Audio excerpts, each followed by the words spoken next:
It is 11:33, so we'll go ahead and get started. We'll have some people trickling in, I'm sure. And then, of course, before we go into executive session, we'll make sure that the right individuals that need to be here will be here. So thank you again for being here. We appreciate it. There's a couple items that we need to go over with y'all in terms of some procedures that we need to be able to get done. The good news, the really good news, and knock on wood, everywhere I can do it, all of our audits that have been conducted so far this year, we've been at 100%. 18. So we've had 18 audits, which is roughly about 30% of our campuses. And they've all come, I mean, we've had some minor things, but nothing like last year where we weren't batting too well at the beginning. But I think we really got the groove of how that works.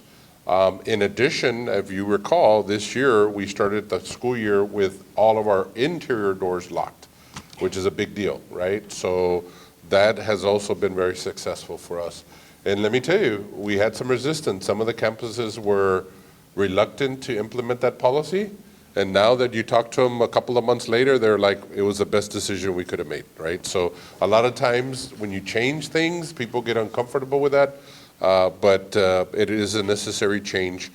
And then also, we've, since the beginning of the school year, we've implemented our new weapons detection systems. We're still getting the hang of them. It's a little bit more sophisticated systems that we've been used to. Some campuses are really utilizing the heck out of them. Other campuses are still learning how to use them. But the bottom line, at the end of the day, it is such a deterrent. It has worked effectively in that manner. We recently had a middle school championship game, and we had these devices out front. And every time we had a long line of individuals passing through there, we had self-reporting officers, off-duty officers, letting everybody know, hey, you know, I'm off duty, but I have my weapon. So it's a deterrent. At the end of the day, it is an effective deterrent, right? So that's something that we're going to probably bring to you all in the future too, a policy for our district about off-duty officers or undercover officers attending our facilities, how we're going to address that, because it is going to be an issue. Just think about it. Think about a scenario where somebody checks in with an officer of ours, and one officer is aware that there's an individual that's either undercover or off duty, but then we have an incident or an event, and that individual draws, right? And so the other officers that may be there may not be aware, and so now you have a conflict between friendlies, right? So we probably need to have a really good policy on how we're going to address that, because it is something that we think about. And that's kind of a scary scenario if we really think about it. So hopefully it never happens, but we need to be prepared for it at the end of the day. So that being said, I want to thank you again. Lunch will be provided here, I guess, once we get into executive session, and I'll pass it over to Ruben. Thank you. Good afternoon, everybody, and again, thank you for taking the time to come out here, and we do have something very important that we're going to discuss today, and so we're going to need everybody's feedback and attention for this. So let's go ahead and go with the procedural stuff. Call meeting to order.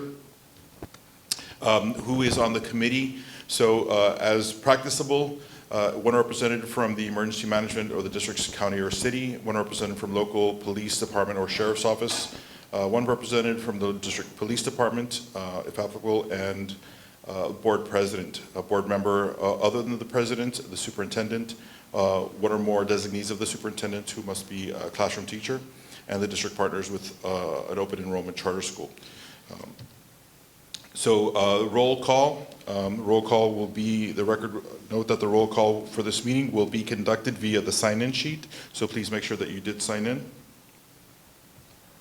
And now we will go into closed session. So the committee will adjourn into closed session pursuant to Texas Education Code 37.109D and the following sections of the Texas Open Meetings Act, Texas Government Code 551.076 and 551.089.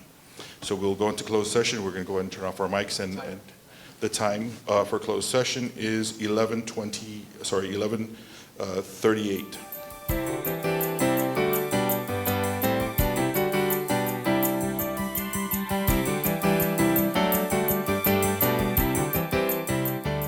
Open session, the committee has reconvened from closed session, and we are now in open session. The time is 12:54. For the record, no action was taken in closed session. Possible action regarding the Staying Safe School Safety Response Training. Yes, the recommendation on that item is to approve attendance at the school safety response training as discussed in closed session. Is there a second? There needs to be a motion. Move. Second. Any discussion?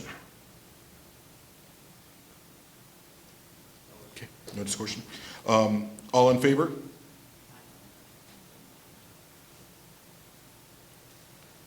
All those opposed? None opposed? So the agenda item, the action passes? Yes. Okay. Any public comment? No public comment? No public comment, okay. So the only announcement that we have is that our fall meeting is tentatively scheduled for September 12th, 2024. We hope to see you all there. And this now goes to adjournment. Do we need a motion to adjourn? Okay, so that adjourns the meeting, and I want to say thank you, everybody, again, for your discussion, for your comments. We do take them to heart, and we do think it's very important, so I'm glad you all were here to able to contribute to that today. And have a great day. Thank you.